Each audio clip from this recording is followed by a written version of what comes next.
tardes. Muchas gracias a todos. Bueno, vamos a dar continuidad a nuestro ciclo. Hoy tuvimos una interrupción momentánea por una contingencia, pero nada, vamos a recuperar esa clase, esa conferencia que no pudimos tener el jueves pasado, y bueno, ya estamos en el segundo cuatrimestre muy bien llevando adelante el programa en los términos que lo habíamos comprometido, así que gracias a todos. Y hoy al nuevo disertante lo va a presentar el doctor Ramos Padilla, Ramos Mejía, perdóname, son tantas cosas. Doctor Ramos Mejía, que es un... No, estuve en el Consejo de la Magistratura hace un rato y hablamos de ese tema, me quedó, disculpame. Doctor Ramos Mejía, que bueno, como todos ustedes saben, viene siendo nuestro secretario aquí con Agustín del curso que estamos llevando adelante con la Universidad Austral. Así que muchas gracias, doctor, por su presencia muy amable, y lo vamos a escuchar con mucha atención. Yo me voy a poner allá para seguir. Gracias. Bueno, un placer para nosotros y un honor contar con la presencia del doctor Enrique Aguilar hoy. El doctor Enrique Aguilar es doctor en Ciencias Políticas, especialista en Teoría Política, es director del doctorado en Ciencias Políticas de la Universidad Católica Argentina, se desempeña como profesor titular en la UCA, en la Universidad Austral, en Flaxo, es autor de numerosas publicaciones sobre la materia de la que es especialista, y nos va a hablar hoy sobre José Ortega y Gasset, que como ustedes saben es el famoso autor de La Rebelión de las Masas, bueno, y los aportes del pensamiento de este filósofo español para entender la Argentina. Enrique. Bueno, muchas gracias. Buenas tardes. Gracias por acompañarnos. Yo ante todo quiero agradecer a las autoridades de este ámbito que generosamente nos cobija hoy, a Alfonso Santiago y a Juan Francisco Ramos Mejía también por haberme invitado a dialogar con ustedes sobre Ortega, autor que, como se sabe, tuvo una gran influencia en Argentina, entre nosotros, y que se definía a sí mismo como un argentino de afición, o un argentino imaginario, también es otra expresión que él usaba, que debía una parte sustancial de sí mismo a este país, incluidos algunos amargos contratiempos. Bueno, yo sospecho que el tiempo no nos va a alcanzar para detenernos sobre aquellos aspectos de su obra que he trabajado hace unos años atrás en particular, y que son aspectos que hacen al pensamiento político de Ortega, pero quizá en el curso de la exposición y con motivo de alguna pregunta o comentario de ustedes podamos aludir siquiera a algunos de esos aspectos, como su concepción de la libertad, de la nacionalidad, su crítica a la sociedad de masas y tal. Pero en principio, dado el carácter del curso, se trata de un curso sobre pensamiento político argentino, me parece más correcto ceñirme al vínculo de Ortega con la Argentina y a su consecuente legado. He traído algunos apuntes para guiarme, y en otros tramos me fiaré un poco a la memoria, pero no duden en alzar la mano si quieren hacer alguna pregunta, comentario, aclaración que requieran, lo que fuere. Me parece que es mejor así para darle más fluidez a la conversación y no tratar de ceñirme apretadamente a 40 o 45 minutos y después abrir un espacio de preguntas que quizá ni siquiera surjan. Así que no hay inconveniente en que me interrumpan cuando lo deseen. Bueno, lo primero que voy a hacer es recordar cuándo vino Ortega por primera vez a la Argentina. Él llegó en el año 1916. Ya había publicado su primer libro, que se llamó Meditaciones del Quijote, y estaba por publicar su segundo libro, Personas, Obras, Cosas. Este último era una compilación de diversos artículos que ya venía publicando en distintos periódicos de la época. Cuando llega en el 16, acompañado por su padre, José Ortega Munilla, él estaba viviendo una especie de paréntesis en su compromiso político. Ortega había nacido en 1883, y después de haber completado sus estudios en la Universidad de Marburgo, cuando vuelve en 1908 a España, inicia una actividad política que fue cada vez más intensa, más bien ligada a lo que se llamaba entonces el Partido Reformista de Melquíades Álvarez. Sus ideas entonces estaban muy cercanas al socialismo. Pero en ese momento, cuando él llega a la Argentina, llega experimentando esta especie de paréntesis, como decíamos recién, en su compromiso político, y con un cierto sentimiento de desaliento que lo embargaba entonces con referencia a España. Cuando llega, desarrolló muchas actividades en la Facultad de Filosofía y Letras, en distintos auditorios, viajó a Tucumán, a Rosario, a Mendoza, a Córdoba, también estuvo en Montevideo, y fue a su regreso de Montevideo cuando pronunció una conferencia en el Teatro Odeón que se llamó Impresiones de un viajero, en la cual él intentó expresar la primera impresión que le había llevado esta visita a la Argentina. Es una conferencia muy linda para ser leída, donde Ortega no escatima elogios hacia nuestro país, aunque sin dejar de expresar alguna preocupación por lo que él llamaba la desproporción enorme que encontraba entre nosotros entre el interés puesto por las cuestiones económicas y el resto de nuestras actividades, sobre todo las actividades culturales o científicas, como podía ser, por ejemplo, el fomento a la educación universitaria. Y entre esas impresiones también destacó mucho lo que él llamaba el talento socializador que tenía en nuestro país para poder atraer a tantos inmigrantes, a tantos grupos humanos heterogéneos en la unidad de un Estado. Para encontrar algún otro escrito a partir de entonces en el cual Ortega se refería a la Argentina, hay que esperar unos años, hasta el año 1924, estando él en Madrid, por cierto, donde él volvió sobre algunas de nuestras carencias que él había percibido en su primer viaje. Por ejemplo, falta de disciplina interior, exagerada predisposición al énfasis, un déficit de precisión que, mientras no se erradicara, él pensaba que nos iba a mantener dependientes de Europa, por lo menos en el orden intelectual, y a lo cual sumaba su temor por el hecho de que creía que nosotros, como país, estábamos en vísperas de iniciar una etapa de, entre comillas, monologuismo, ¿no?, de incomprensión mutua, como la que entonces ya estaba para él transitando España. Ortega ya había publicado para entonces España Invertebrada, que es un título que a lo mejor le suena a algunos de ustedes, donde él denuncia el fenómeno de lo que llamó el particularismo, ¿no? Una sociedad fragmentada, atomizada en distintos grupos, grupos que preferían vivir como todos aparte en vez de como partes de un todo.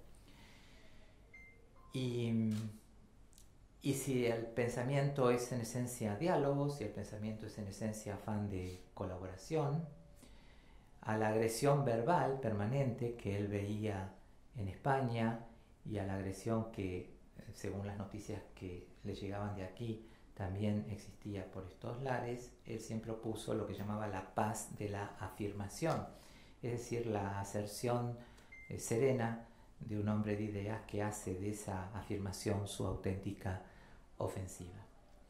Bueno, la visita de Ortega en Argentina, la primera visita, hizo de la filosofía un gran espectáculo público, se podría decir, ¿no? O sea, algo que traspuso el ámbito más cerrado del claustro universitario. Y está más que dicho en la bibliografía cómo la universidad en Argentina recibió un enorme impulso que aceleró el ritmo de información bibliográfica. Por ejemplo, gracias a Ortega tuvimos en Argentina la primera referencia a Husserl y la fenomenología, a Brentano, a Freud, Dilthey, Rickert, Simmel, Scheller, Max Scheller. Son nombres que él divulgó entre nosotros, dando con esta apoyo, un espaldarazo muy grande a la corriente renovadora que estaban iniciando en Argentina tanto Coriolano Alberini como Alejandro Korn. La segunda visita a Ortega se produce en el año 1928. Fue su segundo viaje a América, solo que siempre condicionado por la visión de la Argentina. Pero ya en esta segunda visita la impresión que se lleva de nuestro país varía bastante con respecto a la impresión del 16. Era otro Ortega también, no solo doctrinalmente en su filosofía, que había cambiado bastante en sus ideas políticas, sino que además él era plenamente consciente de las enormes expectativas que causaba su viaje, porque él ya no era un joven profesor de 30 años de fama, o de 33 años de fama y de obra incipiente, sino que en el año 28 Ortega ya era una celebridad. Ya había publicado España Invertebrada, El tema de nuestro tiempo y obras muy divulgadas por aquí. Ya era, como dijo una vez Fernando Vela, cuando Ortega llega por segunda vez a la Argentina, ya era un hecho cosmopolita, ¿no? Y sus obras ya eran traducidas en más de una lengua. Además, Ortega ya había fundado la revista Occidente y la editorial homónima. Y en esa revista y en esa editorial publicaban autores muy relevantes de la intelectualidad europea, como el propio Max Scheler, por ejemplo. Ortega en esa época influía muchísimo, muchos imitaban su prosa. Sí. Sí, ¿cuál era el motivo del viaje? Sí. ¿Micrófono? Sí. Para que lo podamos grabar.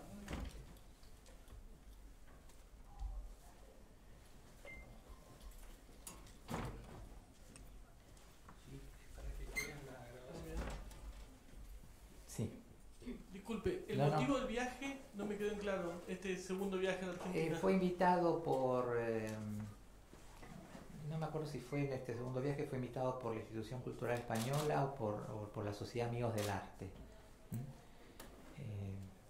Una de las dos instituciones. Ahora no me acuerdo. Me parece que el primer viaje es la Institución Cultural Española y el segundo es la Sociedad Amigos del Arte.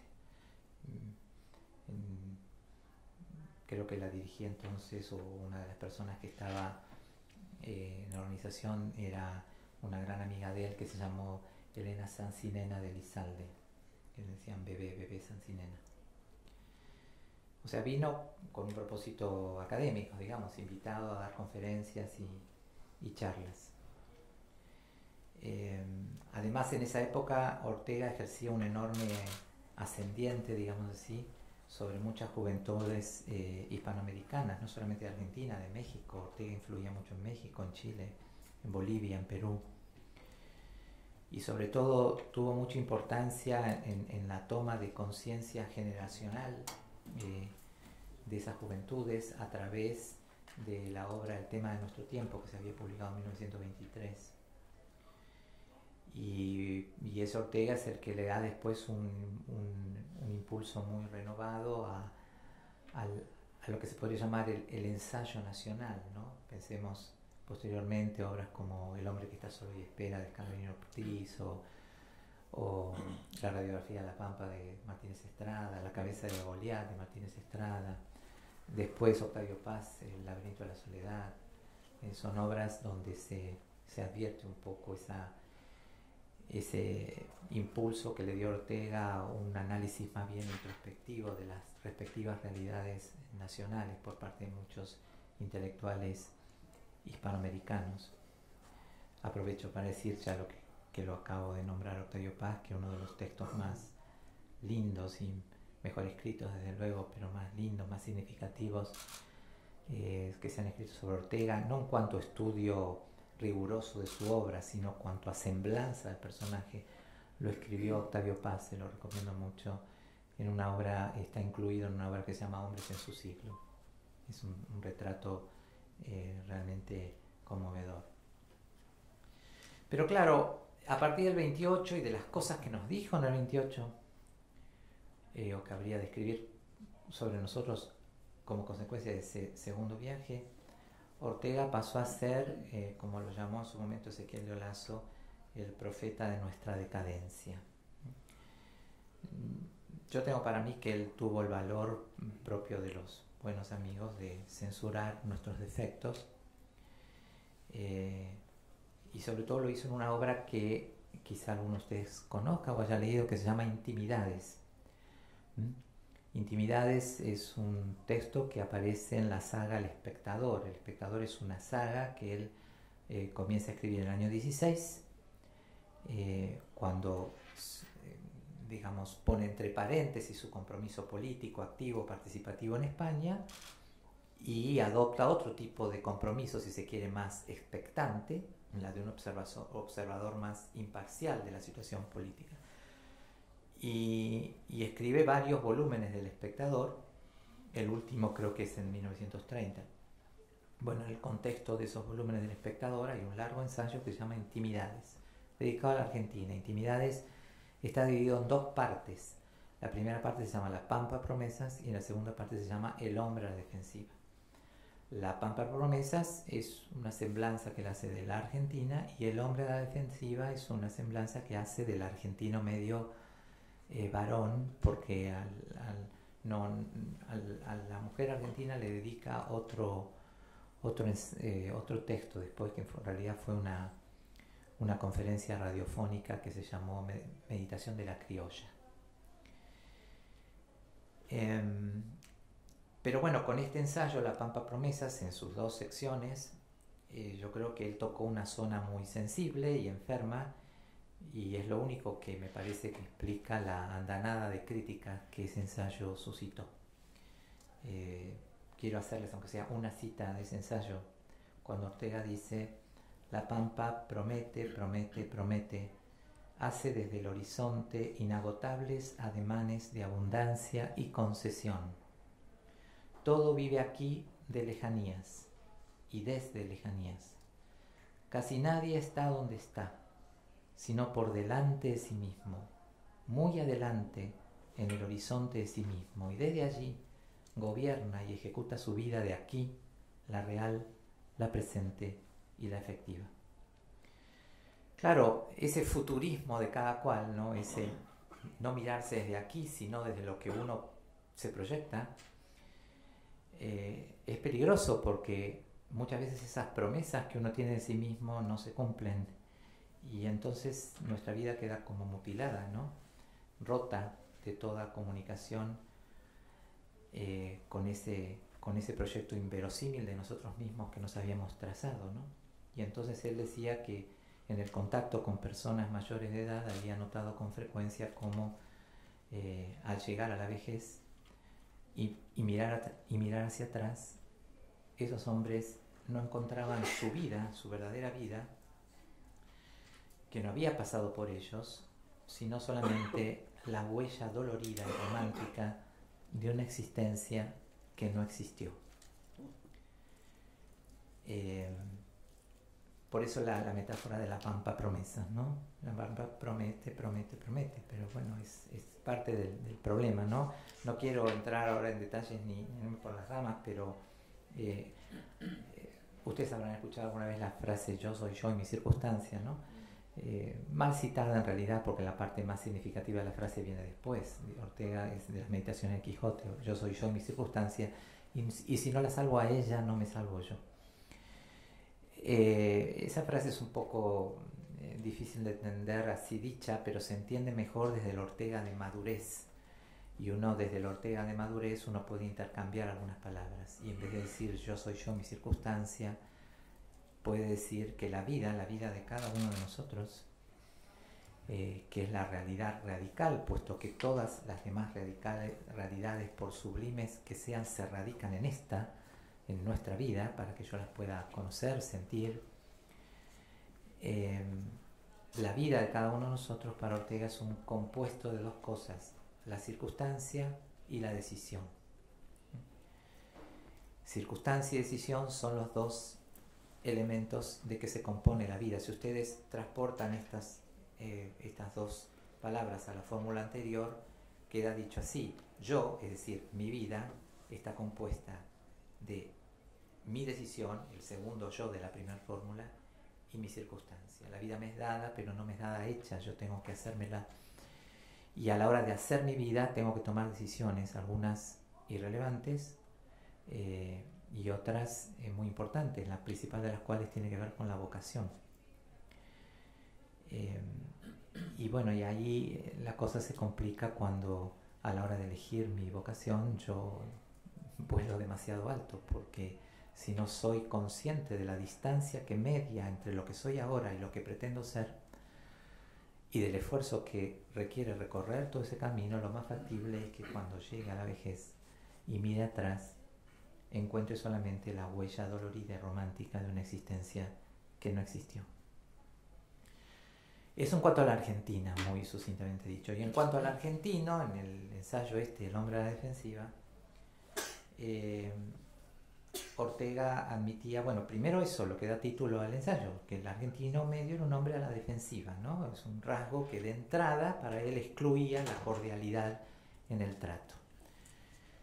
No puedo tampoco extenderme mucho, pero me apunté a algunos rasgos que él señala entre nosotros. Inmoderado apetito de fortuna, narcisismo. Él decía que en Argentina había encontrado los casos más cómicos de vanidad. Y en medio de todos estos rasgos un género de patriotismo que difícilmente para él pudieran comprender los europeos, que es un patriotismo que nace, cito, con una fe ciega en el destino glorioso de su pueblo, que da por cumplidas ya todas las grandezas de su futuro, y sintiéndose miembro de ese pueblo, apunta a su persona privada la gloria de ese porvenir como un presente. Esa era la peculiar psicología o caracterología, si lo quieren llamar así, del argentino, que suscitó, como decía, fuertes críticas, ¿no?, en su momento. Bueno, y otras cosas nos dijo en ese ensayo. Por ejemplo, hay 2 páginas muy interesantes sobre lo que él llamaba estamos a fines de la década del 20, lo que él llamaba la valoración hipertrófica del Estado, con una tendencia muy fuerte a reglamentarlo todo, que coartaba la espontaneidad de la sociedad, que multiplicaba cargos sin necesidad, que multiplicaba cargos sin hombres idóneos para ejercer esos cargos, pero con el aval implícito de una sociedad civil, cito, que no se ha habituado a exigir competencia o idoneidad. El excesivo reglamentarismo de la vida argentina. Se preguntaba si no había demasiado orden en Argentina. Veía la vida demasiado reglamentada en el Estado. Bueno, y la tercera estadía, les recuerdo que por esas fechas, es importante señalarlo, empiezan a aparecer en La Nación algunos textos que sirven de anticipo a lo que será su famosa obra La rebelión de las masas, ¿no?, que empezó siendo algunos artículos, algunos publicados aquí, otros publicados en el diario El Sol de Madrid, y que después daría encima al texto que lleva ese nombre, La rebelión de las masas, un libro para mi paladar no el mejor de Ortega, pero sí ciertamente el más divulgado, el más conocido. Cuando en un famoso número de la revista Times se enumeró los 100 títulos más importantes del siglo XX, el único en lengua española mencionado fue La rebelión de las masas. Bueno, y la tercera estadía es en el año 39, donde él viene ya con propósitos de exilio y con propósitos de establecimiento. O sea, él vino a quedarse aquí. Pero esa estadía en realidad duró 3 años, se quedó del 39 al 42. Vivió, seguramente han pasado por ahí más de una vez, ahí en Quintana, Ayacucho, al lado de una heladería famosa. Hay un busto y una placa de él en el departamento que él habitó en esa época. Pero fueron años muy duros para Ortega.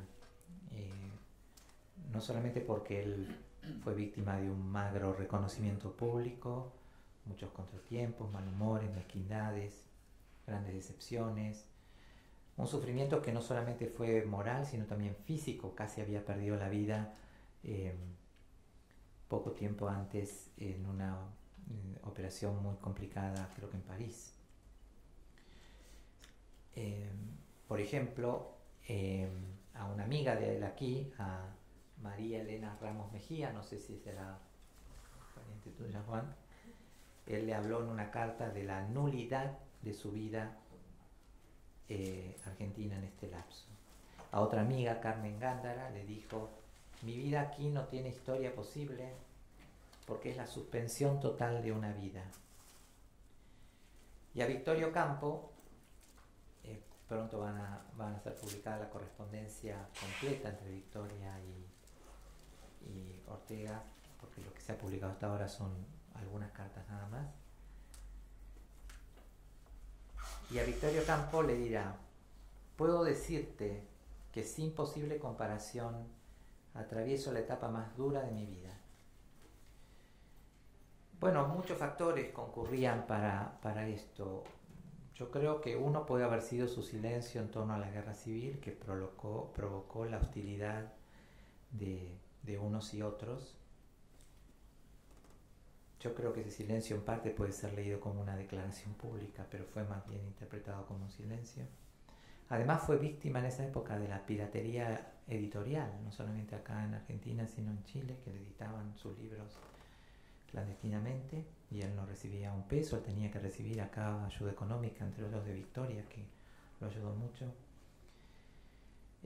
Quiso lanzar una empresa editorial con una firma argentina, y prolongar aquí la obra interrumpida en España de la editorial Revista Occidente, y de paso asegurarse una fuente de ingresos en Argentina, pero no pudo. Tampoco la universidad aprovechó su presencia, como hizo con muchos intelectuales españoles, no sé, García Morente, Sánchez Albornoz, pero con Ortega no. Apenas dio un curso muy breve, creo, en la Facultad de Filosofía y Letras. De todas maneras, a pesar de todos estos pesares, él nos regaló o nos brindó estudios muy importantes que se publicaron por entonces, sobre todo en el diario La Nación, y que después fueron recogidos en libros, ¿no? Por ejemplo, sus estudios sobre el Imperio Romano. Dio el curso sobre el hombre y la gente, que fue un curso muy importante, después lo repetirá en Lisboa. Dio otro curso muy importante sobre la razón histórica. Escribió artículos notables que son casi una pieza periodística, como El intelectual y el otro. Si pueden googlear ese artículo, es una verdadera pieza. Escribió aquí uno de sus más importantes libros, que se llama Ideas y Creencias. Y además, en esta tercera estadía fue cuando pronunció en la Universidad de La Plata esa famosa conferencia Meditación del Pueblo Joven, tan conocida por la fórmula argentinos a las cosas, que habrán escuchado más de una vez.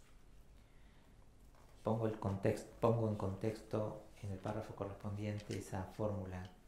Dice Ortega: argentinos a las cosas. Déjense de cuestiones previas personales, de suspicacias, de narcisismos.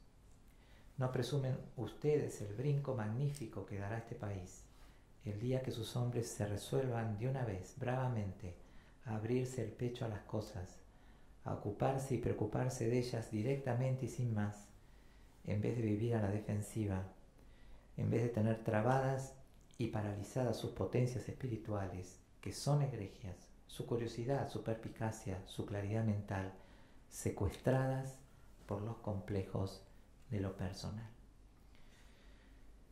Bueno, se vuelve en el 42, despedido por muy pocos amigos en el puerto. Y quisiera ahora hablar entonces de la influencia que tuvo después de su muerte, porque no se ocupó de nosotros desde entonces hasta su muerte, que ocurrió en el año 1955. Su exilio se prolongó en Lisboa hasta que finalmente vuelve a Madrid. En el año 56, al año de la muerte de Ortega, la revista Sur, a impulsos o instancias de la propia Victoria, publicó un importante número de homenaje a Ortega, donde muchos intelectuales muy reconocidos, no solamente argentinos, sino hispanoamericanos, escribieron. Jaime Benítez, Germán Arciniegas, Salvador de Madariaga, Sánchez Almordós, bueno, María Zambrano, Francisco Romero, con artículos muy laudatorios sobre lo que había significado la obra de Ortega, su presencia en Argentina, etc. En ese entonces la crítica a Ortega estaba dividida entre dos grupos, podríamos decir. Por un lado los apologistas y por el otro lado los detractores. Y yo creo que esa tensión entre estas dos lecturas se inscribe o puede marcarse dentro de lo que un gran estudioso de Ortega, español, que se llama José Luis Molinuevo, llamó la posibilidad vital del encuentro, es decir, 1916, y la dificultad existencial del desencuentro a partir del 28. Muchos intelectuales argentinos estudiaron Ortega, Máximo Checopar, Jaime Perrió, que fueron los más próximos a él.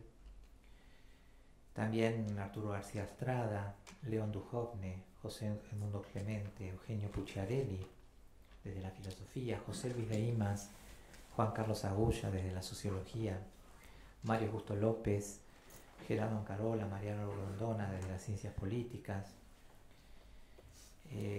Bueno, hay muchos títulos, traje algunos para recordar, pero no es necesario ahora, sobre algunos libros importantes que se escribieron entonces sobre Ortega, por ejemplo, el de Duhovne, La concepción de la historia en la obra de Ortega, que fue una cita casi obligada en estudios orteguianos durante un tiempo. Y también, desde luego, me importa mencionar, por los vínculos estrechos que lo unieran a la Fundación Ortega y Gasset de Madrid y a su filial argentina, a un gran filósofo y extraordinaria persona que fue Ezequiel de Olazo, un gran especialista en Leibniz, además, de cuyo calificado saber y de cuya generosidad algunos pudimos ser en su momento beneficiarios. Y además de ser un autor estudiado por algunos profesores o publicistas, intelectuales, también fue un autor muy cotidiano para el gran público en Argentina, que lo leía, que lo comprendía, que se sentía a veces hechizado por su prosa. Como afirmó Pedro Barcia, los conceptos de Ortega, dice Barcia, han perdurado en el tiempo y en la memoria de nuestros compatriotas. No pasa un año en que no aparezca una mención a sus apuntamientos, una glosa, un comentario, etc. Ahora, y a ese impulso que recibió por los años 60, 70, hay que añadirle al que ahora también tiene, porque en los últimos años se han dictado cursos, seminarios, han aparecido tesis doctorales, no solamente alguna defendida acá, sino algunas tesis doctorales de argentinos defendidas en España, en la Universidad Complutense, en la Universidad de Navarra, etc., lo que habla de un cierto resurgimiento en los estudios orteguianos. Sí, Juan. ¿Cuáles eran las ideas más que la gente más seguía de Ortega acá en Argentina, o que eran más atrayentes para los argentinos de Ortega? Bueno, justamente yo me había, por si surgiera una pregunta parecida, mencionado cuáles son los grandes temas de Ortega que él divulgaba en los distintos artículos, ¿no? Independientemente de su título, porque los títulos de Ortega a veces son engañosos, ¿no?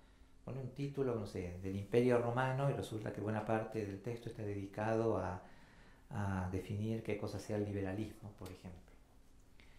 Entonces no hay que fiarse mucho de los títulos, ¿no?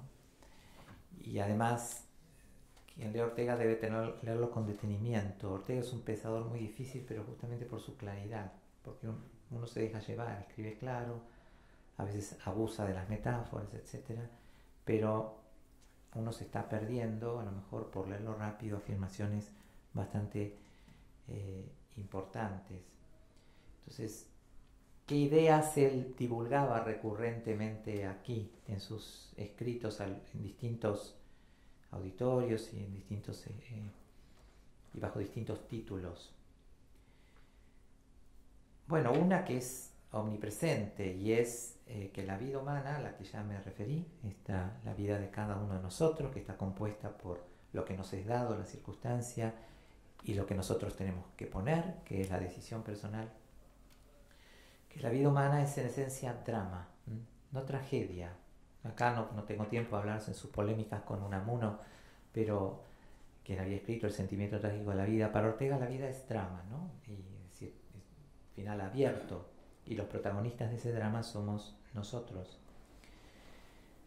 Una idea también muy omnipresente, que la vida es absoluta inseguridad, que la vida es desasosiego, que la vida es naufragio, pero que también la vida es nuestra tabla, nuestra áncora de salvación, ¿no? La vida es naufragio, pero es menester de natación. Es conciencia del problema, pero también voluntad para hacerle frente.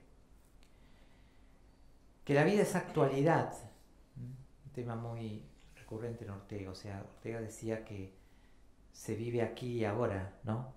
Sin posibles demoras ni traspasos. La vida es una actividad que se vive ahora y que se proyecta hacia adelante. Vivir es pervivir, lo demás es haber vivido. Vivimos en un presente, en un contorno inexorable que está lleno de urgencias que nos interpelan. Pero también la vida es futurición, ¿no? La vida es una faena que se hace hacia adelante, un quehacer que debemos emprender con una actitud no trágica, pesimista, sino lúdica. Ortega influyó muchísimo en Huizinga, el autor del Homo Ludens, por ejemplo. La vida como deporte, como actitud lúdica. El deporte es la aceptación libérrima de un esfuerzo. Bueno, así se acepta la vida para Ortega, aceptando sus desafíos y optando en el abanico, entre el abanico de posibilidades que nos abre la vida, por aquella que corresponda auténticamente con nuestra vocación. Acá dictó su curso sobre la razón histórica. Bueno, el tema de la razón, ¿no? La razón como función interna de la vida, o sea, razón vital, pero que no es conciencia hermética, sino que es pensamiento y mundo exterior en activa correlación. Las cosas, ir a las cosas tiene que ver con eso. Ahora voy a leer una cita si puedo sobre eso. Pero la razón vital es también razón narrativa, la razón histórica. O sea, a la hora de comprender lo humano, la razón para Ortega no actúa por inducción, no actúa por deducción, sino que actúa contando una historia, es decir, narrando lo que acontece. La teoría del perspectivismo que él desarrolló acá, que es una teoría del punto de vista, que no es solamente aplicable a las varias dimensiones de convivencia que tiene la vida humana, como puede ser, sino a las dimensiones colectivas, como puede ser un pueblo, una generación. La idea de que, a propósito de la perspectiva o del punto de vista, para conocer verdaderamente algo, tengo que sumar, en el sentido de integrar puntos de vista, lo cual supone diálogo, conversación. Si yo dijera, para simplificar muchísimo el argumento, si yo dijera que este papel está escrito y ustedes me dijeran que no, los dos tendríamos razón. Pero el problema es que para que ustedes se den cuenta de la razón que yo tengo, se tienen que abrir, tienen que estar dispuestos a conocer este lado, y viceversa. Ahora, si yo me cierro en que este papel esté escrito y ustedes se cierran en que el papel es blanco, no hay posibilidad de diálogo y de sumar perspectivas para tener un conocimiento entero de algo, ¿no? Porque hay cosas que me son presentes, pero hay cosas que me son compresentes y no alcanzo a verlas. Para verlas tengo que abrirme a lo que el otro me está diciendo o a la otra perspectiva. La defensa de la unidad europea, eso Ortega dijo muchas cosas interesantes sobre eso aquí, o que nos llegaban aquí, que leíamos. Ortega fue un gran defensor de lo que él llamó los Estados Unidos de Europa.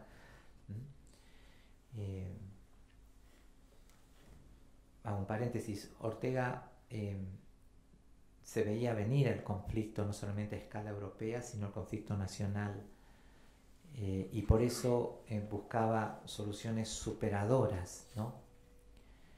Y a ese fin había que pensar hacia adelante. Por eso es que él incluso hasta llega a despegarse del propio Renan. No sé si alguno de ustedes conoce una famosa fórmula de un autor francés del siglo XIX que se llamó Ernesto Renan, ¿no? Una conferencia de 1882 que se llama ¿Qué es una nación?, ¿no? Donde Renan rechaza 5 criterios que otros pensadores de la época consideraban específicos para definir una nacionalidad. Por ejemplo, la raza, la lengua, las fronteras nacionales, los intereses comerciales, la religión y tal. Rechazado eso, entonces Renan dice, bueno, ¿qué es una nación? Si la nación no es nada tangible, no es una lengua, no es una raza, etc. Es algo espiritual, si no es algo material. Pero esa causa espiritual que es la nación, para Renan, se componía de 2 elementos. Uno estaba en el pasado, uno de esos elementos.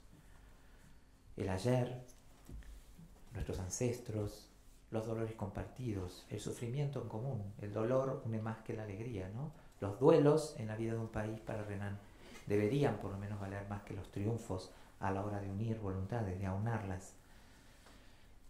Y el otro elemento tenía que ver con la voluntad presente de continuar la vida juntos. De ahí la famosa fórmula, la recordarás, del plebiscito cotidiano, ¿no? Por eso se habla de una concepción plebiscitaria de la nación, de un colectivo de personas que se preguntan inconscientemente todos los días si quieren seguir siendo parte, si quieren continuar su vida juntos. Claro, esa fórmula Ortega la lee desde su defecto, y es que es una fórmula que no sirve a la hora de pensar una nación in statu nascendi, o que quiere reformarse, o que quiere pensarse de nuevo, porque esa fórmula de Renan está muy atada al pasado. Y si el pasado desune, esa fórmula no sirve mucho para pensar en un porvenir juntos. Entonces, él se despega de una concepción renaniana de la nación y aplica su propia teoría de la vida como futurición, como algo que se hace hacia adelante, a su propia concepción de la nacionalidad, ¿no? Pensar algo que nos sacara un poco del presente, que nos permitiera pensar en una empresa mayor, tanto a escala europea como a escala nacional. Además, su crítica al totalitarismo, a los fascismos, al nazismo, su crítica a la politización de la vida, de la cultura, como una de las caras de la rebelión descrita del fenómeno de la socialización y de la masificación y de la rebelión de las masas, que son todas afirmaciones además o teorías que yo creo nos hablan de un tipo de pensador que encarna muy bien lo que hoy llamaríamos un intelectual público, digamos, no un típico pensador de academia refugiado en sus libros en el claustro universitario, sino un pensador que asume un compromiso público, que baja al ruedo, no como mera concesión a una coyuntura determinada, sino sobre la base de la convicción de que el hecho de vivir es ya un inexorable, un constitutivo estar comprometido, ¿no? Y un compromiso que desde la salida al mundo, que fue para Ortega España, él desplegó, me parece, con bastante generosidad, no solamente hacia Europa y América, sino hacia la Argentina en particular. Entonces esas eran las ideas que él más divulgaba aquí. Lo que más se leían eran sus ensayos, estudios sobre la nacionalidad, sobre la vida, sobre los usos, la sociología de Ortega, la teoría de los usos, etc. A propósito de lo que estaba diciendo antes de los estudios sobre Ortega, yo creo que lo que se está haciendo ahora permite abrigar alguna esperanza con respecto a la futura expansión de estos estudios en Argentina, sobre todo los filosóficos. Digo esto porque, en mi opinión, quizá equivocada, gran parte de lo que se hizo hasta ahora en Argentina sobre Ortega está referido más bien a aspectos que podríamos llamar periféricos de su obra, y no a los aspectos de más calado u hondura filosófica. Por ejemplo, su proyección americana, por ejemplo, su lectura, su visión de los argentinos, por ejemplo, sus ideas políticas, por ejemplo, su teoría de los usos como elementos constitutivos de la sociedad, etc. O sea, yo creo que ha sido más fácil para nosotros partir de la periferia de su pensamiento para adentrarnos eventualmente en su filosofía, en el ratio vitalista, que recorrer el camino inverso. Y el hecho de que buena parte de la gente que se ha dedicado, mal o bien Ortega, procedamos de disciplinas tales como la ciencia política o el derecho, la historia, la sociología y no tanto de la filosofía, yo creo que es una de las explicaciones, quizá la más obvia, que podrían ensayarse a este respecto. Y tampoco creo que haya sido fácil para nosotros entender a Ortega desde la circunstancia más inmediata que fue para él España, ¿no? O sea, la generalidad de los investigadores, profesores, comentaristas que ha tenido Ortega en Argentina, aún haciéndose cargo del carácter deliberadamente circunstancial que tuvo en la obra de Ortega, yo creo que prefirió más bien prescindir de ese aspecto, quizá en el entendimiento tácito o expreso de que la coherencia interna del pensamiento de Ortega podía ser asimilada independientemente del contexto que le había dado sentido inmediato a su obra. Entonces, yo creo que fallamos en ese sentido a la hora, que fallamos a la hora de contextualizar a Ortega, pero bueno, por lo menos es de esperar que hayamos podido ponderar el tenor de sus reflexiones, y el grado de interés que para nosotros, para nuestro presente, Ortega tiene. Yo soy un convencido, por lo menos, de que los grandes autores deben ser estudiados no solamente para ser comprendidos en el marco de las circunstancias que lo rodeaban, sino también con el objeto de saber si tienen que decirnos algo ahora, ¿no? Si nos agregan algo al debate contemporáneo. Ortega acá, la posición de Ortega a este respecto es un poco equívoca, ¿no? Porque hay textos donde Ortega insiste mucho en la importancia que tiene el contexto, sobre todo el contexto biográfico de un autor para comprenderlo, ¿no? La historia de las ideas es la historia de los hombres que las pensaron, dice en una obra, pero sin embargo también reconocía la importancia que tiene rescatar a un autor para que nos interpele hoy, ¿no? Hay un texto precioso que se llama Pidiendo un Goethe desde dentro, donde Ortega dice que la mejor manera de salvar a un clásico es usándolo sin miramientos para nuestra propia salvación, es decir, trayéndolo hacia nosotros, contemporaneizándolo, inyectándole, dice Ortega, sangre nueva a sus venas, ¿no? Perdón, pulso nuevo a sus venas con la sangre de nuestros propios problemas, ¿no? Salvar al clásico desde hoy, ver qué nos dice hoy ese autor. Y además, si la filosofía de Ortega no ha sido a lo mejor suficientemente explorada por nosotros, o si no ha podido sobrepasar lo meramente expositivo a la hora de ser estudiada, en lo tocante al pensamiento político de Ortega, creo que fue bastante más incomprendido.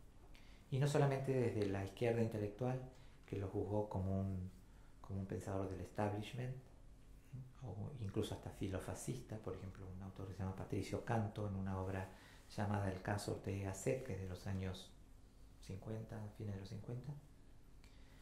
Sino que tampoco me parece que se lo haya entendido muy bien desde rincones más liberales, de derecha o conservadores. Quisieron más bien un estereotipo de muchos aspectos o ideas del pensamiento de Ortega, por ejemplo su concepción de la libertad o el liberalismo. Si uno califica a Ortega como pensador liberal, yo creo que hay que hacer algunos añadidos, ¿no? Hay que entender qué tipo de liberalismo es el de Ortega. Por lo pronto, no hay que olvidar que Ortega se declaraba socialista claramente hasta el año 14, era muy amigo de Pablo Iglesias, el fundador del PSOE, y siempre mantuvo esta idea de que el liberalismo la única chance que tenía de subsistir era la de reformarse en una dirección socialista, por lo menos en materia económica, ¿no? Él hizo siempre muchos llamados, que incluso están, curiosamente, en la etapa más, entre comillas, conservadora de Ortega, la reunión de las masas, esta idea de que hay que apuntar a un liberalismo renovado, que había que abandonar el liberalismo más clásico, remozarlo, en una dirección que a mí me parece tiene bastante aire de familia con lo que Raymond Aron, un gran pensador francés, llamó la síntesis liberal democrática, que era, para Aron, la de un liberalismo que había sido capaz de renovarse, haciendo suyo, aceptando parte de la crítica socialista. O sea, esa idea se mantuvo en Ortega. No, por eso me parece que a veces su lectura, su estereotipo como pensador liberal hay que ponerlo un poquito entre paréntesis o explicarlo mejor, ¿no? Pasa con muchos autores estos, hay una tendencia muy grande, por lo menos a los que enseñamos teoría política nos enoja muchísimo la tendencia a estereotipar a un autor, ¿no? Y clasificarlo, ¿no? Cuando los autores son complicados, tienen matices, ¿no? No toda su obra está escrita de manera homogénea, tienen dudas, ¿no? Depende de dónde me paro, cómo lo juzgo, ¿no? Si yo soy muy liberal, John Stuart Mill es socialista. Si yo soy socialista, John Stuart Mill es liberal. Si yo soy muy conservador, Burke es liberal. Si yo soy liberal, Burke es conservador. Depende de dónde me pare. O sea, los autores no son tan fáciles de clasificar y Ortega no es nada fácil de clasificar, ¿no? Cuando Tocqueville decía yo soy un liberal de nueva especie, ¿qué quiere decir eso? Bueno, hay que indagar mucho en su obra para entender por qué. Y uno se puede llevar muchas sorpresas sobre muchos autores a la hora de estereotiparlos, ¿no? Y Ortega es un caso muy, muy ilustrativo de ese error, ¿no? A mí me gusta mucho citar una frase de Ezequiel de Olazo que dice: Ortega fue el profeta de nuestra decadencia, pero si miramos su predicción por el reverso, todavía encontraremos sugerencias preciosas en su obra, ¿no? Para nuestra regeneración nacional. Yo agradezco muchísimo que se me haya dado esta oportunidad porque no es un autor que esté presente en muchos ámbitos, Ortega, y que a veces su nombre suena cuando hay alguna efeméride, por ejemplo. Hace 2 años se cumplieron los 100 años de su primer visita a la Argentina, se hicieron algunas cosas, se recordó en algunos medios. En el año 14, en el 2014, se cumplieron 100 años de Meditación en Quijote. Es una obra que les recomiendo muchísimo como puerta de entrada para iniciarse en Ortega si les interesara su obra. Es una obra inacabada, como muchas de las obras de Ortega, no está concluida, que es donde él procura responder a una pregunta clave en ese entonces, que era la pregunta sobre el destino de España y que dividía aguas en la opinión pública y en la intelectualidad de entonces, ¿no? Entre posiciones muy encontradas, por ejemplo, la de Unamuno y la de Ortega, ¿no? En torno al problema famoso de la europeización de España. España es el problema, Europa la solución, eso decía Ortega. Unamuno, en cambio, después de su crisis espiritual, después que escribe la vida de Don Quijote y Sánchez, etc., abandona su ideario de en torno al casticismo y se refugia en una defensa de una identidad muy excluyente, y que excluía la modernidad, ¿no? Que inventen ellos, España está para otra cosa, ¿no? Y San Juan de la Cruz es mucho más que Descartes y esas cosas que decía Unamuno. Y de alguna manera las Meditaciones de Quijote en parte son una respuesta a Unamuno, ¿no? No me obligáis a ser solo español, dice Ortega por ahí, ¿no? No metáis en mis entrañas guerras civiles, no asuséis al ibero que va en mí contra el blondo germano que habita en la región crepuscular de mi alma. He citado muchas veces esta frase que es preciosa, por eso me la acuerdo, ¿no?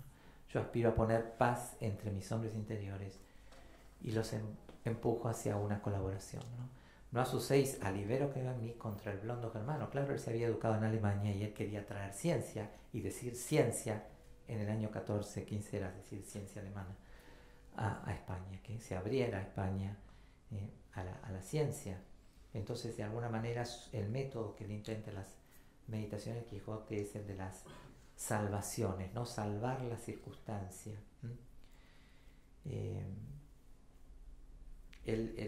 O sea, en las meditaciones de Quijote, Ortega es el momento en que él descubre la circunstancia como aquello que hay que salvar, efectivamente salvar, pero al mismo tiempo como aquello con lo que hay que contar para poder ejecutar esas salvaciones, ¿no? Lo cual suponía en el desarrollo de su filosofía el abandono de una posición más idealista y la afirmación ahora de que los ideales no se pueden sacar de la cabeza sino de la realidad, ¿no?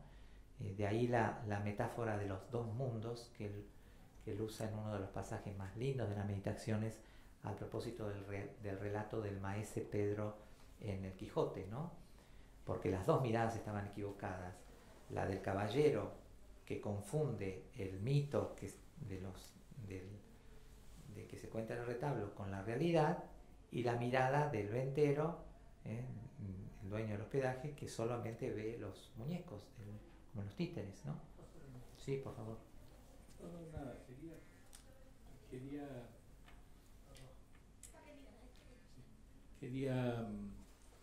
me interesaba, doctor, que profundizar un poquitito más respecto a la relación de Ortega con Ezequiel Martínez Estrada, con sus pensamientos. Lo digo porque algunas razones tenemos, porque yo soy oriundo de Bahía Blanca y Ezequiel Martínez Estrada murió en Bahía Blanca y hay una fundación que lleva el nombre de él. Hace poco se hizo un homenaje acá, en el lugar donde vivió, acá cerca del Correo, Ezequiel Martínez Estrada. Nosotros consideramos que es un gran pensador argentino bastante poco considerado en la historia de las ideas argentinas. Bueno, nada, usted le hizo referencia, si puede decirnos algo más. Mire, yo presumo obviamente que Martínez Estrada lo habría leído, pero ¿qué impacto pudo haber tenido en él o viceversa?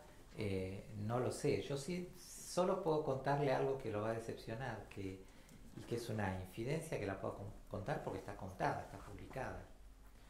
En uno de los libros que Máximo Checopar le contó le dedicó a Ortega, Checopar cuenta, era la persona que más lo veía, ¿no? Lo visitaba todos los días, lo pasaba a buscar, se iban a caminar juntos y hay muchísimas anécdotas que él ha volcado en sus obras durante esos encuentros. Además, Máximo fue la persona que lo puso en contacto a Ortega con muchos intelectuales argentinos y escritores, lo vinculó. Y en una de sus obras él cuenta que Máximo Checopar se había entusiasmado mucho con la lectura de La cabeza de Goliat y que entonces le había querido leer la introducción a Ortega. Y en un momento Ortega lo interrumpió y le dijo que no siguiera leyendo porque todo lo que había escuchado ese señor no le había dicho nada interesante. Pero es la única que le puedo pero al revés, Ortega influyó Sí, seguramente sí, pero no sé, digamos, hasta qué punto Martínez Estrada le gustaba a Ortega o no. O sea, yo creo que influyó en esto que decía antes, ¿no? De que muchos intelectuales empezaron a escribir un tipo de ensayo preguntándose sobre la realidad nacional. Ese impulso yo creo que lo dio Ortega y está más que reconocido en la literatura. O sea, directamente qué influencia pudo haber tenido en el Mallea de Historia de la Educación Argentina o en Estrada o etcétera, no lo sé. Pero son cosas que están estudiadas. Hay un historiador israelí de la Universidad de Tel Aviv que se llama Zvi Medin, que tiene una obra muy detallada sobre la influencia de Ortega en Hispanoamérica en general, no solamente en Argentina, en Chile, en México, en Puerto Rico, etcétera, y cómo fue leída y su obra. Quizá me pueda fijar ahí si él dice algo precisamente sobre Martí de Estrada, y si lo dice no lo recuerdo ahora porque son todas lecturas muy viejas para mí. Y ahí, perdón, volviendo a lo de las meditaciones de Quijote, ahí es donde está este llamado a las cosas, ¿no? Y les quería traer otra cita que me parece muy, muy linda. Él consideraba en esta obra que esta obra eran unos ensayos de amor intelectual, como él decía, referidas a la circunstancia, la realidad circundante para él, que era España, que constituía la otra mitad de su persona, y él trataba en esa realidad española de sacarle jugo a unas realidades que son insignificantes, ¿no? Y entonces dice, las cosas mudas que están en nuestro alrededor, muy cerca de nosotros, levantan sus tácitas fisonomías con un gesto de humildad y de anhelo, como menesterosas de que aceptemos su ofrenda y a la par avergonzadas por la simplicidad aparente de su donativo. Y marchamos entre ellas ciegos para ellas, fija la mirada en remotas empresas, proyectados hacia la conquista de lejanas ciudades esquemáticas, ¿no? De ahí la idea de yo soy yo, mi circunstancia, y si no la salvo a ella, no salvo yo. O sea, estoy pensando en la luna, ¿no? Y en vez de pensar en la realidad que me interpela, ¿no? La reabsorción de la circunstancia, decía Ortega, es el destino concreto del hombre. Y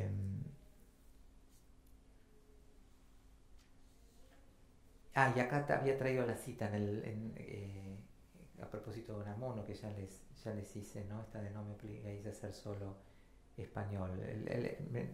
Meditación del Quijote es un libro escrito contra un poco Menéndez Pelayo y Unamuno también, ¿no? Y la crítica a la europeización de España, que creó un cortocircuito muy grande, sobre todo entre Unamuno y Ortega. La historia, si mal no recuerdo, es más o menos así, les robo un minuto. Cuando se producen las huelgas en Barcelona y lo ejecutan a Francisco Ferrer, al anarquista, se abre un movimiento de intelectuales españoles que firman un manifiesto, y entre ellos estaba Anatole France y Anatole France y bueno, ahora se me escapan los nombres. Entonces, a raíz de ese manifiesto firmado por varios intelectuales europeos, Azorín escribe un artículo que se llamó Colección de farsantes, en alusión a estos famosos escritores europeos. Entonces Ortega le responde en un artículo que se llamó Fuera de la discreción, ¿no? Ya el título lo decía todo, era una cosa fuera de la discreción haber dicho semejante barbaridad de esas plumas. Y entonces Unamuno le manda una carta privada a Azorín solidarizándose con él por la respuesta que le había hecho Ortega, ¿no? Y refiriéndose en esa carta a esos papanatas que andan detrás de esos europeos. Y a Azorín no se le ocurre mejor cosa que publicar la carta. Entonces Ortega le responde a Unamuno en un artículo durísimo que se llama Unamuno, Europa, Fábula, muy muy duro, lo cual terminó de cimentar todavía más la grieta, diríamos así, entre el encono entre los dos, ¿no? Después hubo algunos intercambios, algunas cartas, pero ya después de eso fue muy difícil retomar la relación que tenían antes. Y además la meditación de Quijote, y ya voy cerrando, es un libro muy importante para el otro tema al cual aludí, ¿no? El tránsito de Ortega, del liberalismo de Ortega, la evolución del liberalismo de Ortega desde una posición más socialista a una posición más conservadora. Quizá les suene como una cosa, una contradicción en los términos, esto de una posición liberal socialista. Bueno, les recuerdo que en ese entonces, no solamente en España, sino en Italia, la fórmula estaba muy instalada y muchos intelectuales la usaban. Liberalismo socialista, socialismo liberal. En el ámbito del liberalismo esto tenía que ver no solamente con un corrimiento hacia posiciones más afines a la cuestión social de parte de la intelectualidad alemana, en la cual Ortega se había formado, Cohen, Nator, los llamados socialistas de cátedra, todos de alguna manera muy lectores de Bernstein, la socialdemocracia alemana, la escuela de Marburgo, la escuela de Baden, y también en Inglaterra, donde tenía mucho auge el llamado nuevo liberalismo, que encabezaban autores como Thomas Hicks Green, John Hobson, Leonard Hobhouse, etc., que eran autores que también habían corrido hacia la izquierda, por decirlo así, en posiciones sociales, al liberalismo más clásico, ¿no? Lo que se llamó el liberalismo reformista, que también tuvo impacto acá en Argentina. Hay un libro muy importante del historiador Eduardo Zimmerman que se llama Los liberales reformistas, alusivo a muchos protagonistas de esa época de Argentina. Joaquín de González, por ejemplo, autor del primer Código Nacional del Trabajo, del primer proyecto por lo menos de Código Nacional del Trabajo, que eran más bien de extracción liberal conservadora, pero que se habían abierto a estas temáticas, ¿no? Y las meditaciones de Quijote Ortega testimonian muy bien ese tránsito de un liberalismo más socialista a un liberalismo que se corre más al ámbito de lo privado, a la defensa de la privacidad, de la individualidad. Y hay un párrafo muy lindo que me gustaría compartírselos, donde Ortega dice, o sea, se está poco recordando lo que habían sido sus años más mozos, más jóvenes, donde él había hecho una defensa muy fuerte de posiciones más colectivistas, estatistas, como se las quiera llamar, que de alguna manera destacaban la primacía de lo público y de la vida pública por sobre la privada y tal, como si lo privado, lo individual, fuera más intrascendente, más poco serio, porque lo importante era atender a los problemas de la vida social. Y entonces Ortega dice, recordando esos tiempos, todas nuestras potencias de seriedad las habíamos gastado en la administración de la sociedad, en el robustecimiento del Estado, en la cultura social, en las luchas sociales, en la ciencia en cuanto técnica que enriquece la vida colectiva.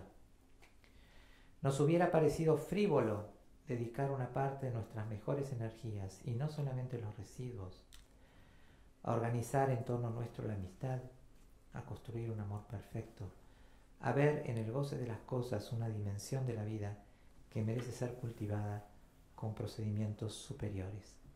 Y como esta, multitud de necesidades privadas que ocultan avergonzados sus rostros en los rincones del ánimo porque no se les quiere otorgar ciudadanía, quiero decir sentido cultural.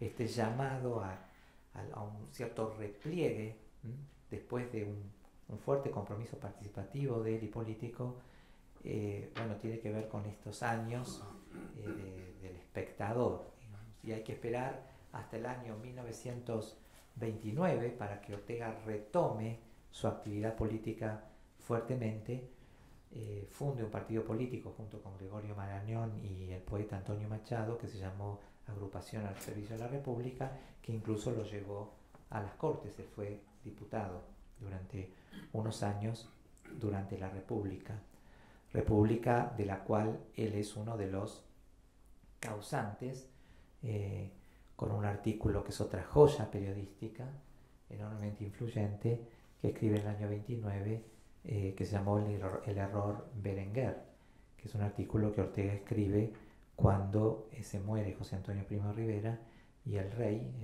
Alfonso XIII, era, ahora me acuerdo, nombra en su lugar al general Berenguer. Entonces Ortega escribe El error Berenguer, que fue un artículo que tuvo un enorme impacto en la opinión pública y que termina con esa famosa frase delenda est monarquía, ¿no? Hay que destruir a la monarquía, que le dio un fuerte empujón a una renovación y después al establecimiento de la república, ¿no? Bueno, perdón, esta última parte fue medio desordenada porque quise aludir a muchas cosas, pero okay, muchas gracias. Si hay alguna pregunta, algo que quieran. Sí, unos minutos más para preguntas. No hay problema. Sí. No, gracias. Muchas gracias. Hola. Bueno, muy bueno, muchas gracias. Gracias. Le quería consultar si, así como Ortega, hay una reflexión y una defensa de la unidad europea, si existe en su obra también alguna reflexión sobre la herencia ibérica, la herencia hispana, en Argentina en particular, o en América, o en el continente en general, o mejor aún, si existe una reflexión en torno a la unidad hispanoamericana como comunidad de destino, digamos, más allá del fundamento filológico que podríamos desestimarlo con Renan. Eso, básicamente, si hay una reflexión en torno a, así como existe una defensa en su horizonte de expectativa de la unidad europea, ¿hay alguna reflexión en torno a la unidad hispanoamericana? Sí, hay muchas dispersas, no puedo ahora identificar, no me viene a la cabeza algún texto en particular que pudiera recomendar, pero él siempre miró a América desde España y consideraba que España debía seguir, que eran dos destinos de alguna manera atados, ¿no? Eso entró un poco en crisis con la generación del 98 y a raíz de la pérdida de las últimas colonias, ¿no? Sobre todo de Cuba. Entre paréntesis, esto está más que afirmado también. La expresión generación del 98, que después se le atribuyó creo que a Sorín, el que creo que la cuña es Ortega, para su propia generación. Lo que pasa es que después, como se la apropia Sorín, él tiene que abandonar la autoría de esa fórmula y despegarse de esa generación, porque la generación de Sorín era anterior. Entonces Ortega pasa a ser de la generación del 14, que es la que le sigue, de la cual fue su principal vocero.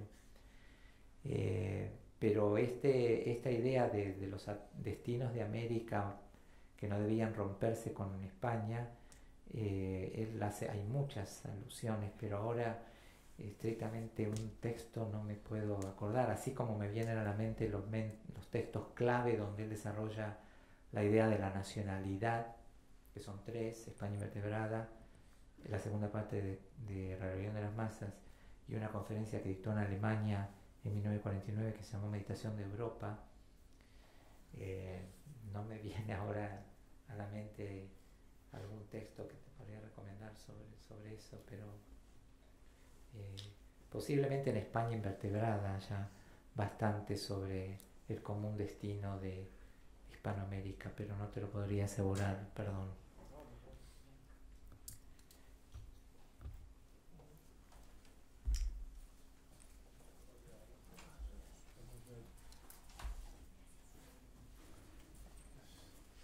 Bueno, yo preguntaría, de los mensajes de Ortega a la Argentina, ¿cuáles serían aquellos que tienen más vigencia hoy, para la Argentina de hoy, ¿no? 80 años después de la estadía de Ortega acá en Argentina? ¿Cuáles son los principales que a su criterio tendrían más vigencia hoy? Bueno, primero aprovecho la pregunta para hacer una aclaración. A mí no me gustan mucho los ensayos de psicología colectiva, ¿no? Estas caracterologías, yo soy más, metodológicamente soy más individualista, si cabe un famoso historiador, nieto de Ortega, uno de los más importantes historiadores españoles, José Valero Ortega, autor de obras canónicas en la historiografía española, como una que se llama Los amigos políticos, es una historia de la Restauración y de Cánovas del Castillo. Una vez me contó en una cena en Madrid, en una rueda de amigos, que estando en la Universidad de Oxford haciendo su doctorado y sus primeras armas en esa universidad, un profesor le pidió un ensayo, y en el contexto del ensayo él había usado más de una vez la expresión porque los españoles piensan, porque los españoles creen, como creen los españoles. Y cada vez que decía esto, parece que el profesor le había marcado y al costado le preguntaba en inglés, le preguntó a todos. Y entonces él contestó, bueno, ahí me di cuenta de que en Oxford me iba a enseñar a pensar. O sea, le preguntó a todos, no sé, qué sé yo, no sé si todos los pensaron. Entonces, hablar de los argentinos a mí me cuesta mucho, ¿no? Pero de todas maneras, dejando esa parte, yo creo que lo más, por lo menos de las expresiones, de las citas, de las afirmaciones que a mí me parecen más interesantes, y algunas las rescaté, yo creo que lo más interesante para nosotros, lo que más nos interpela, es son dos cosas. Bueno, uno, aunque eso no sé hasta qué punto hoy sigue vigente, esta idea de que, bueno, Argentina igual tiene todo, ¿no? Somos una gran promesa y Argentina potencia, no tenemos todo, tenemos para hacer lo que no podemos ser, pero tenemos todas las condiciones para hacerlo. Quizás lo cual nos traba un poco con respecto a la posibilidad de tomar algunas decisiones para revertir nuestro presente y encaminarnos mejor hacia un futuro que soñamos mejor. Y el otro tema me parece que tiene que ver también con una cierta incapaz como para saldar viejas pendencias, ¿no? Y eso nos tiene atrapados en el pasado. Ahí sí yo creo que Ortega tiene bastante que decirnos, ¿no? Una sociedad, España invertebrada, bueno, no estoy diciendo un lugar común porque lo han dicho cientos de comentaristas, pero hay páginas de ese libro que basta tachar España y poner Argentina y nos dicen, es muy parecido, ¿no? Una sociedad muy fragmentada, muy disgregada, las peleas, los conflictos y la incapacidad de construir consensos básicos, mínimos, pero básicos. La discordia tiene sus estratos, ¿no? Hay estratos en la discordia de una sociedad. No es necesario tener nuestros corazones unidos en todo, y sería hasta indeseable que así fuera. Pero tiene que haber ciertos mínimos consensos. Y Ortega yo creo que destacaba mucho eso, ¿no? De que puede haber muchas cosas en la superficie que anden mal, pero tiene que haber algunas cosas que ya no se discutan, porque si no es imposible construir, cimentar una convivencia. Y para eso hay que hacer concesiones mutuas, no cabe otra opción. Entonces, ahí yo creo que tiene bastantes cosas interesantes para leernos. Hay una conferencia que se las recomiendo muchísimo, que él dio en 1914, el mismo año que publica Las Meditaciones. Es un año clave en la vida de Ortega, cumple 30 años, que para él, en la vida de los pensadores, es una fecha clave. Él analiza casos de varios pensadores, empezando por Descartes, ¿no? Lo que significó cumplir 30 años, es el momento en que un pensador que se perfila como gran pensador se despega de sus maestros y empieza a pensar sobre sí mismo. Él escribe Las Meditaciones y pronuncia en Madrid esta famosísima conferencia Vieja y Nueva Política, que lo coloca como portavoz de su generación, la generación del 14. Y es una conferencia que nos dice bastante a nosotros, porque entre otras cosas en esa conferencia él retoma un tema muy instalado ya en España, que es el tema de las dos Españas, que había hecho célebre un pensador español llamado Joaquín Costa, donde él oponía, Costa, la España de los políticos, de las clases dirigentes, de esos hombres, muchos de los cuales, en vez de estar sentados en un ámbito legislativo, deberían estar presos en Ceuta, en la cárcel de Ceuta, decía Costa, o sentados en los bancos de una escuela, a una sociedad expectante en pie, ¿no? La España vital, la España que estaba encarnada en la sociedad. Y eso dio mucha fuerza a una lectura muy regeneracionista, ¿no? Y muy ingenua y optimista de creer que, desaparecida la clase dirigente, había ahí una sociedad nueva. Y Ortega rechaza mucho esa idea, porque para Ortega esta idea de la España real y la España, o la España vital y la España oficial, debía leerse de otro modo, porque para él la España oficial no era solamente la España de los políticos, sino también la propia sociedad civil española. Toda una España enferma, ¿no? Si una sociedad se encamina a la muerte, dice Ortega, no la va a detener en ese derrotero, en ese camino, en ese derrotero, un gobierno de arcángeles, ¿no? Si hay enfermedades, entonces él hace una lectura que hoy diríamos más culturalista y menos institucionalista, o menos anclada o situada en la política, con la idea de que detrás de la política está la sociedad, y que a la hora de explicar los fracasos de un país hay que cavar más hondo y no solamente quedarse en una superficie, ¿no? Entonces él instala la idea de la España como posibilidad, ¿no? La España real, que es la España política, la España social, y la España como posibilidad. Entonces ese es un texto también interesante, porque a veces también tiene sus riesgos esa lectura, porque las lecturas más culturalistas tienden a diluir las responsabilidades, ¿no? Si todos somos responsables, si todos somos culpables, nadie lo es individualmente, y entonces la responsabilidad en los fracasos de un país se diluye, pero de todas maneras yo creo que es interesante tener en cuenta que esta idea de que entre la política y la sociedad hay una relación que podríamos llamar circular o interactiva, ¿no? Es decir, detrás de la política está la sociedad. También la política puede ser constitutiva de la sociedad, también la política puede ayudar a la sociedad a encaminarse a otra dirección. Pero lograr ese juego, ese diálogo, no es fácil. Yo creo que Ortega lo intentó.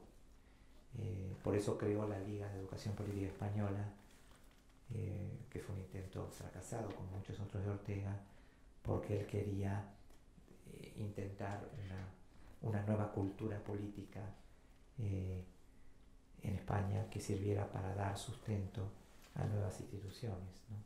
Ese es otro mensaje que nos deja a nosotros. O sea, a lo que voy, para redondear mejor la respuesta, es que no necesariamente lecciones que nos puedan interpelar a nosotros o para entender mejor nuestra propia realidad tienen que venir de los escritos que él escribió sobre la Argentina. También podemos sacar enseñanzas de muchos otros textos, ¿no? Ideas y creencias, por ejemplo, es un texto muy interesante del cual podemos sacar interesantes enseñanzas.